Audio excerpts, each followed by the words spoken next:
13 अप्रैल 1919। अमृतसर का जलियांवाला बाग, एक ऐसा दिन जो इतिहास में हमेशा के लिए खून से लिखा गया। वो बाग जो कभी आम लोगों के लिए सुकून भरी जगह थी, उस दिन एक खूनी कत्लगाह में बदल चुका था।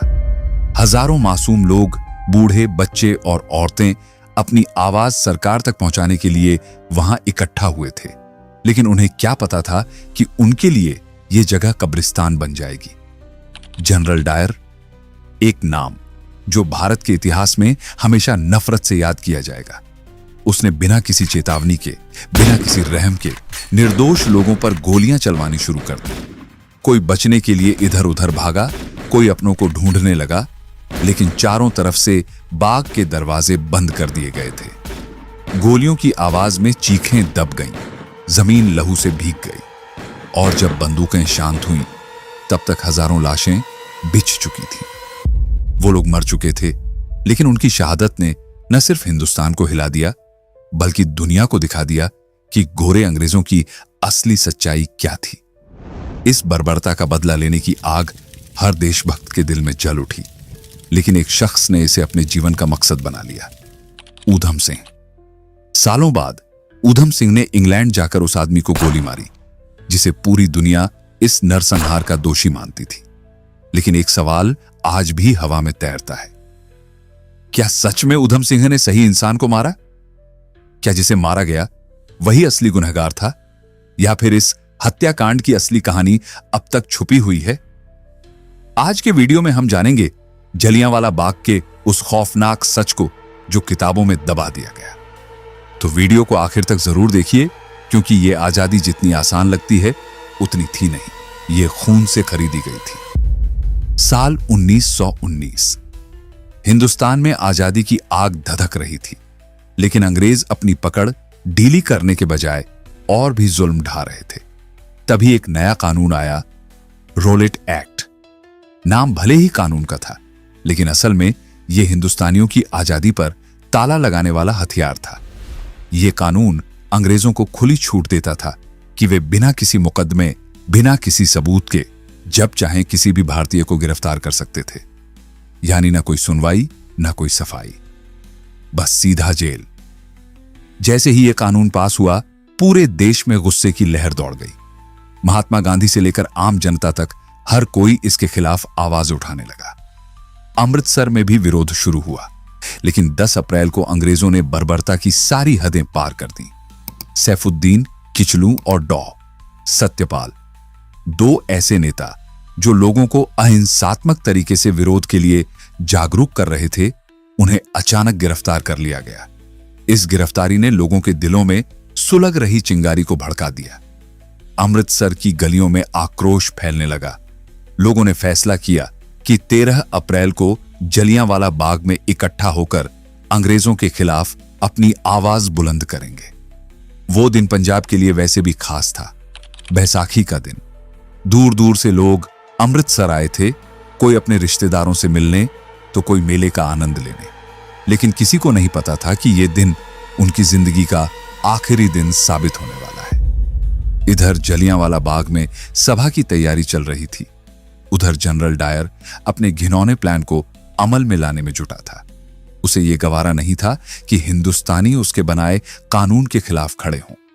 उसने पहले ही तय कर लिया था कि इस सभा को रोकने के लिए किसी भी हद तक जाएगा। 12 अप्रैल की रात उसने अतिरिक्त सैनिक टुकड़ी बुला ली। उसकी बंदूकें तैयार थीं और उसकी सोच में सिर्फ एक ही चीज थी, खून, बेगुनाहों का खून। सुबह का सुनहरा उजाला चारों तरफ फैला था।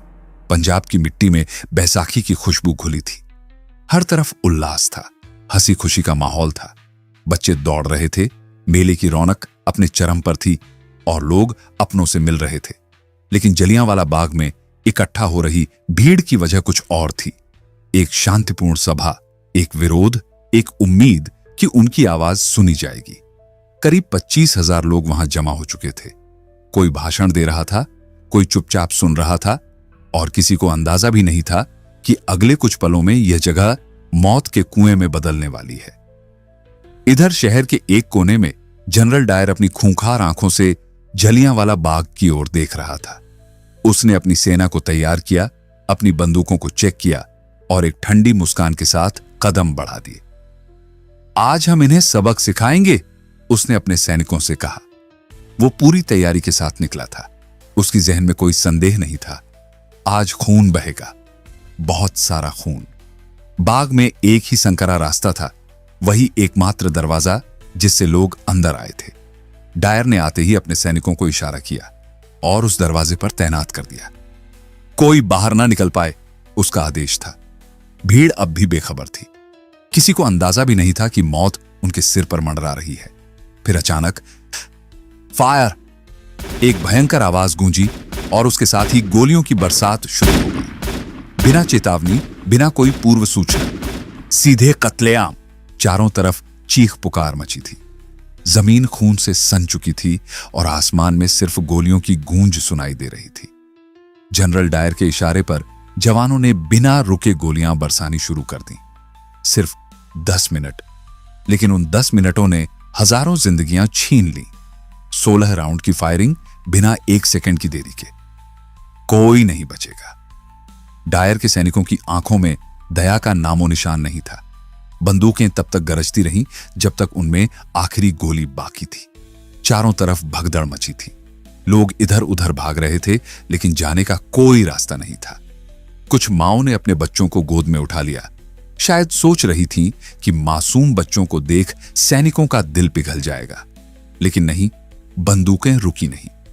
कुछ बूढ़े कांपते पैरों से दीवार फांदने की कोशिश करने लगे, लेकिन तभी गोलियां उनके जिस्म चीर गईं। कुछ नौजवानों ने आखिरी कोशिश में कुएं की तरफ दौड़ लगाई। अगर बाहर नहीं भाग सकते तो शायद कुएं में कूदकर जान बच जाए, लेकिन मौत ने वहां भी रास्ता रोक रखा था। लोग एक के बाद एक कुएं में कूदने लगे, कुछ जिंदा, कुछ मर चुके थे। देखते ही देखते वो कुआं लाशों से भर गया।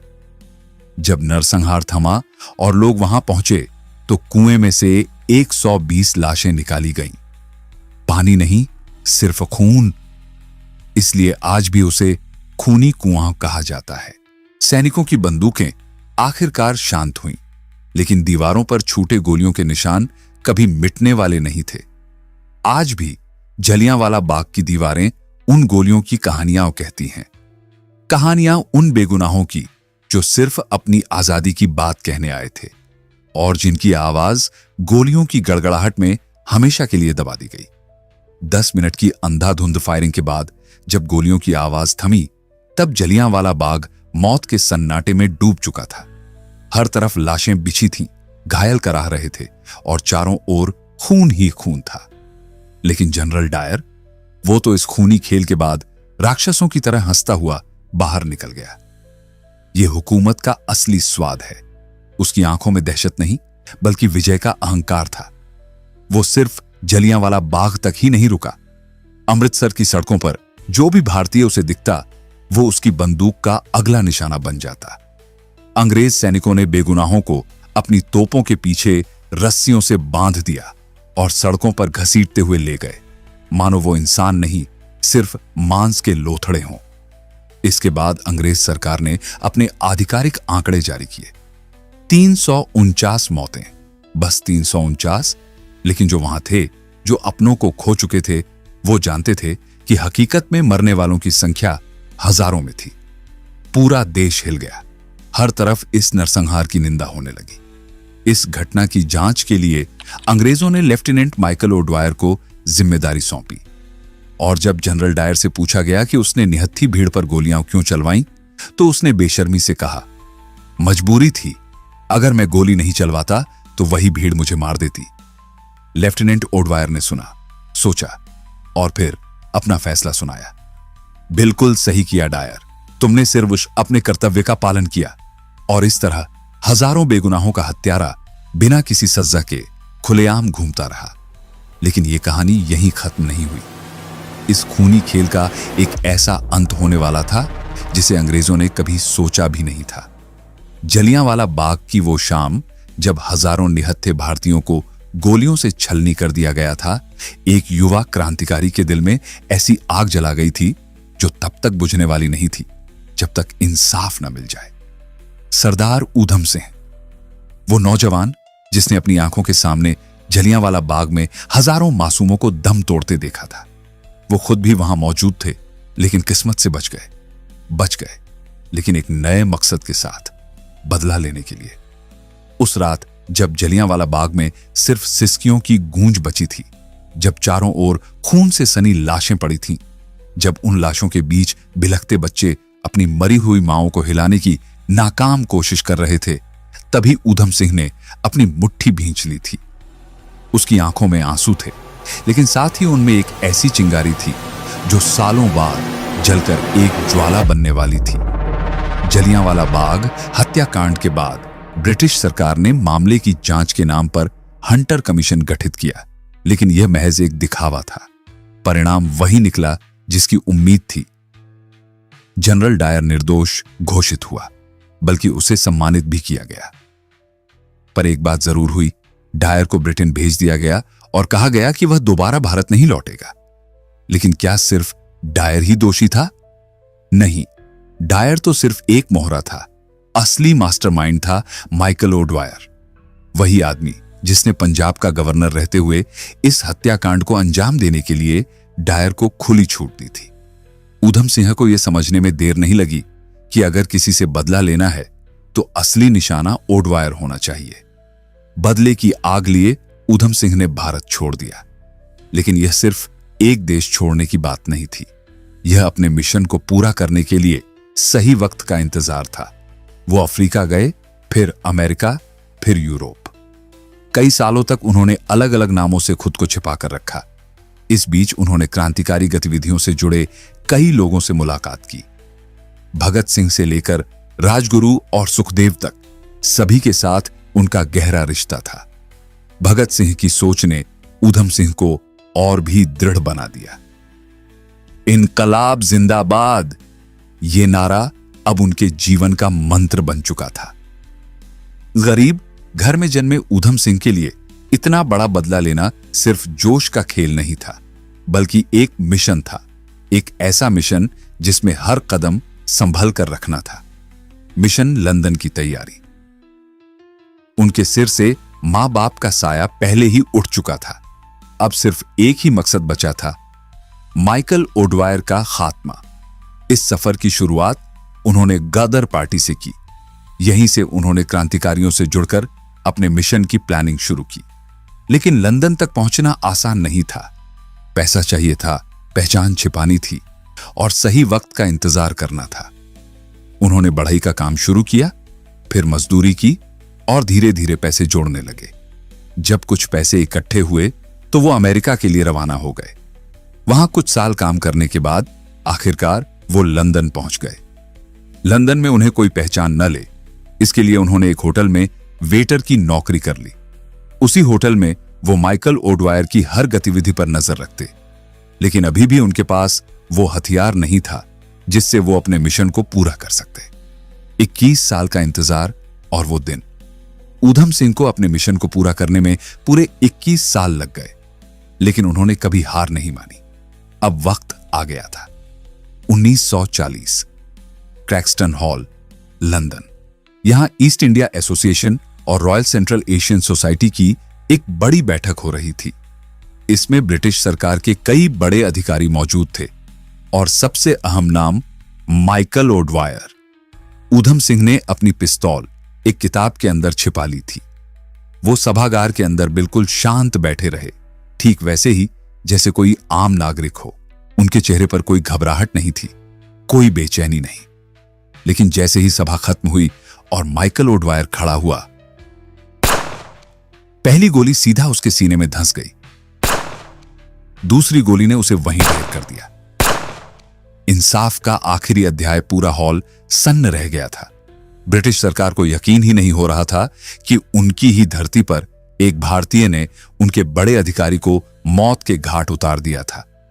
ऊधम सिंह ने भागने की कोशिश नहीं की, उन्होंने खुद को गिरफ्तार होने दिया।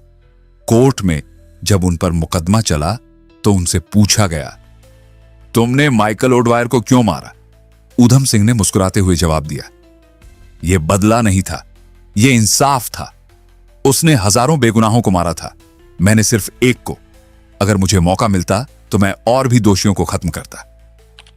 31 जुलाई 1940 ऊधम सिंह को फांसी दे दी गई, लेकिन उनका नाम इतिहास के पन्नों में अमर हो गया।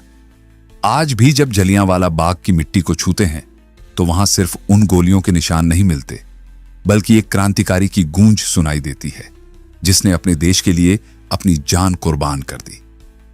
इनकलाब जिंदाबाद, यह आखिरी दृश्य इतिहास में दर्ज हो चुका था। इतिहास की दो गलतियां यहां एक दिलचस्प बात गौर करने वाली है। जलियांवाला बाग हत्याकांड के दो बड़े अंग्रेज अफसर थे, जनरल डायर और माइकल ओडवायर।